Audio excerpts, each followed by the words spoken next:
Assalamualaikum warahmatullahi wabarakatuh.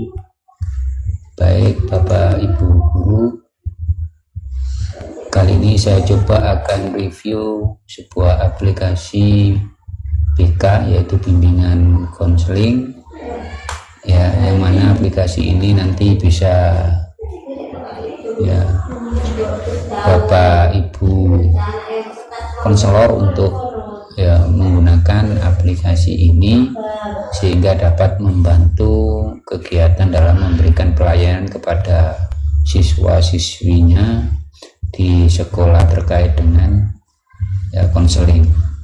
Langsung Bapak Ibu, langsung saja kita coba ya, fitur-fitur apa saja yang ada di dalam aplikasi ini.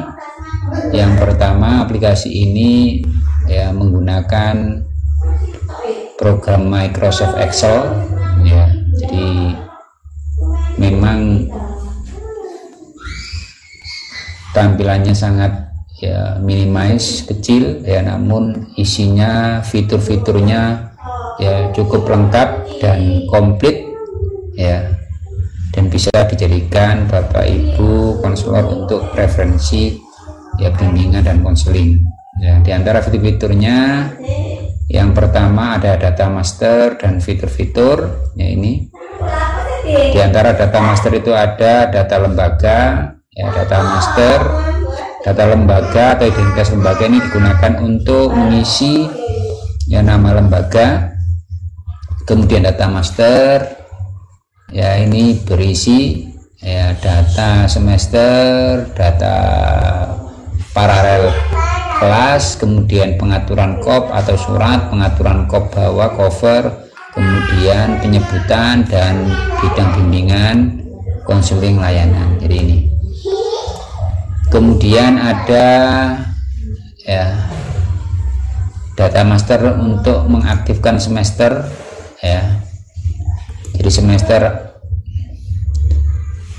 apa yang dipakai, misalnya semester ganjil ya, kita pilih semester ganjil ya. Kemudian ada lagi input siswa ya, ini digunakan untuk menginput ya data siswa di sini. Kemudian ada pengaturan identitas siswa ya, ini pengaturannya terkait dengan agama, status dalam keluarga, dan jenis kelamin. Kemudian ada rekap siswa. Jadi rekap siswa ini isinya berupa identitas siswa yang ini bisa kita cetak setelah kita mengisikan semua identitas siswa di sini. Ya. Kemudian ada rekap per siswa, ada grafik siswa. Kemudian ada insert logo, ini bisa kita isi logonya, logo sekolah maksudnya ya, ada dua logo, bisa logo 1 dan logo 2. Kemudian kita juga bisa mengisi tanda tangan ya, tanda tangan 1 dan tanda tangan 2, dan juga bisa kita mengaktifkan atau tidak mengaktifkan. Kemudian ada database ya, ini data beasiswa.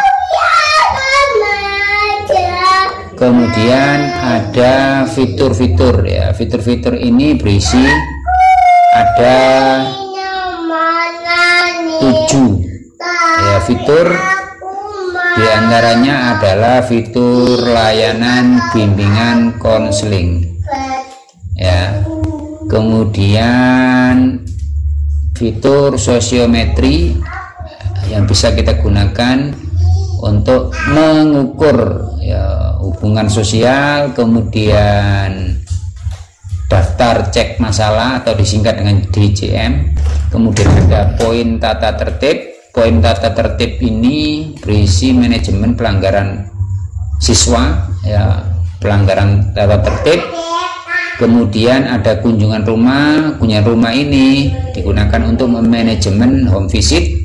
Kemudian ada mutasi. Mutasi ini berisi rekapitulasi mutasi siswa dan penjurusan. Terakhir adalah alat yang dibantu untuk penjurusan.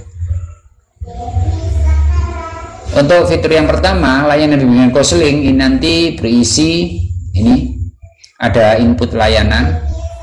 Coba kita klik, nah ini nanti datanya ini. Kemudian ada output layanan. Nah, ini ketika kita isi datanya akan muncul seperti ini. Kemudian ada form, ya, form individu, nah, dan seperti ini. Kemudian ada form konselor seperti ini. Kemudian ada undangan untuk siswa, ya, tampilannya seperti ini. Ini bisa kita rubah logonya ini, ya, bisa logo Nas, Depak atau Garuda bisa, ya, bisa kita rubah nanti ya. Ini kan kalau kita rubah konselor nanti akan berubah seperti ini logonya. Kemudian ada undangan siswa seperti ini modelnya. Kemudian ada cover konseling seperti ini, ya. Kemudian kita masuk ke fitur yang kedua, sosiometri, ya. Sosiometri ini ada banyak fitur, ya, tambahan. Di dalamnya ada input data sini, ya.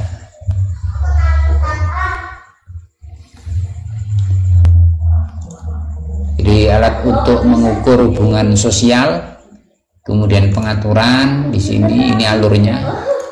Kemudian cetak angket, ya, angket sosiometri seperti ini. Kemudian ada cetak persiswa, ya, datanya lengkap. Kemudian ada matrik, ya, sosiometri. Kemudian ada sosiogram, ya, seperti ini.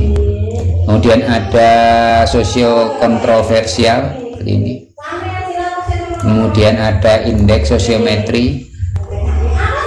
Kemudian ada grafik sosiometri, ada peringkat top CS, ya, indeks, ada peringkat top, ya, rejection status RS. Kemudian ada peringkat, ya, choice rejection status, ya, indeksnya. Kemudian ada satkung sosiometri, ya, satuan kegiatan pendukung. Ini bentuknya seperti ini. Kemudian covernya, ya, sosiometri. Kemudian fitur yang ketiga adalah daftar cek masalah. Ini yang pertama, alurnya adalah kita bisa input datanya di sini. Kemudian pengaturannya, ya, cek masalahnya ini masalah kesehatan, kepribadiannya, kemudian keadaan kehidupan ekonominya, kemudian masalah hobi, rekreasi, kemudian masalah sosial, keaktifan organisasi, kemudian hubungan pribadi, muda-mudi, kehidupan keluarganya, agama dan moralnya, kemudian penyesuaian terhadap sekolah, masa depan dan cita-cita, pendidikan atau jabatan, penyesuaian terhadap kurikulum, ya, ini terakhir. Ini pengaturan, ya, daftar cek masalah. Kemudian ini angket daftar cek masalah. Ini bisa kita, ya, sebarkan, ya, berikan ke siswa.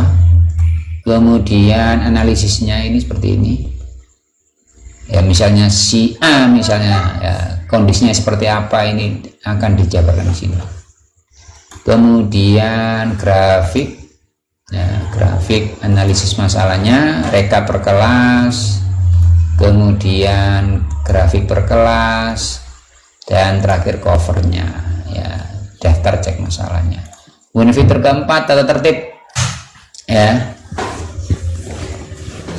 Alurnya di dalamnya fitur tata tertib, ya, atau manajemen pelanggaran tata tertib, ya. Ini yang pertama ada input data pelanggaran, ya.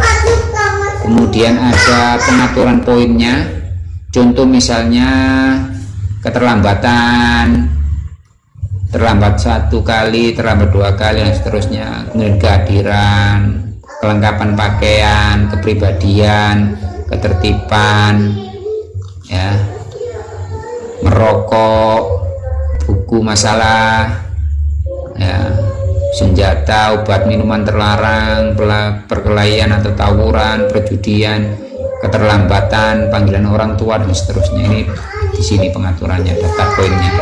Kemudian ada pengumuman cetak, ya, informasi pengaturan poin tata tertib. Kemudian ada rekap persiswa. Jadi nanti kalau kita sudah isi, nanti akan datanya akan keluar.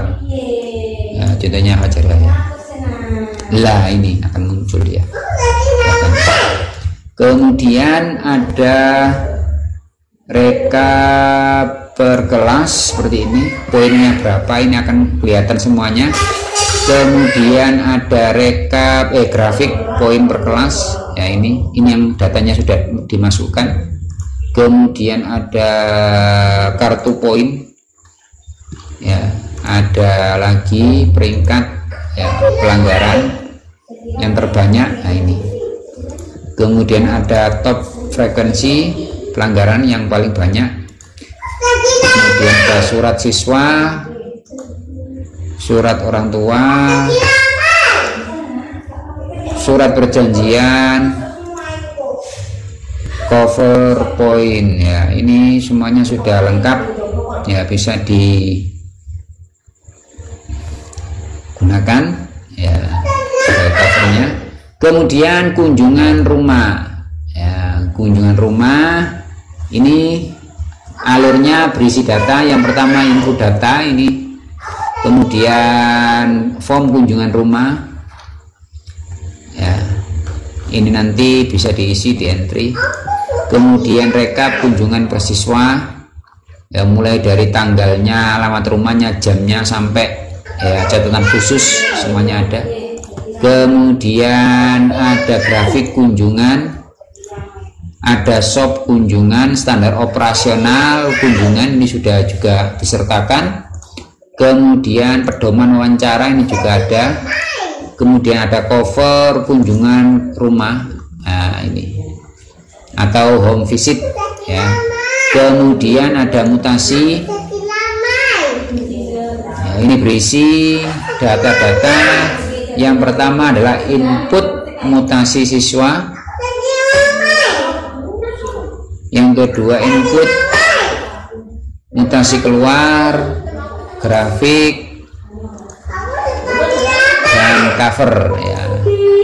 Dan yang terakhir adalah penjurusan, ya, ini bagi sekolah, ya, di tingkat jenjang, ya, SMA atau SMK, ya. Yang pertama alurnya juga sama, isinya input datanya dulu, ya.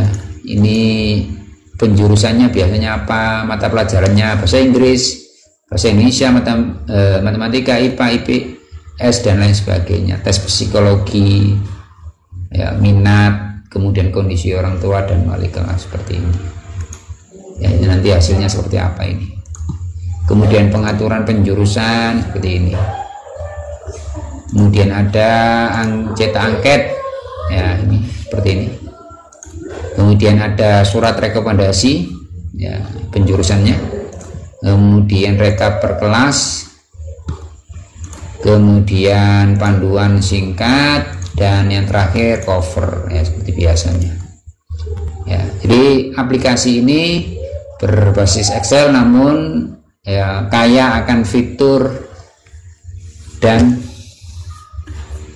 sangat lengkap, ya, untuk manajemen, bimbingan dan konseling, ya, semuanya sudah ada dan bisa dijadikan Bapak Ibu untuk referensi.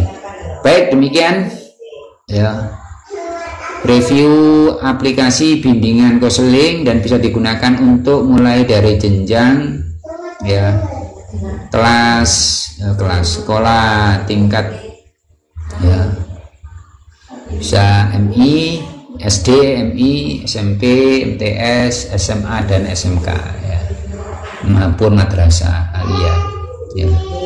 Baik, jangan lupa like, komen, dan subscribe, dan ikuti terus ya channel kami agar mendapatkan ya notifikasi ya dari channel kami. Saya akhiri, assalamualaikum warahmatullahi wabarakatuh.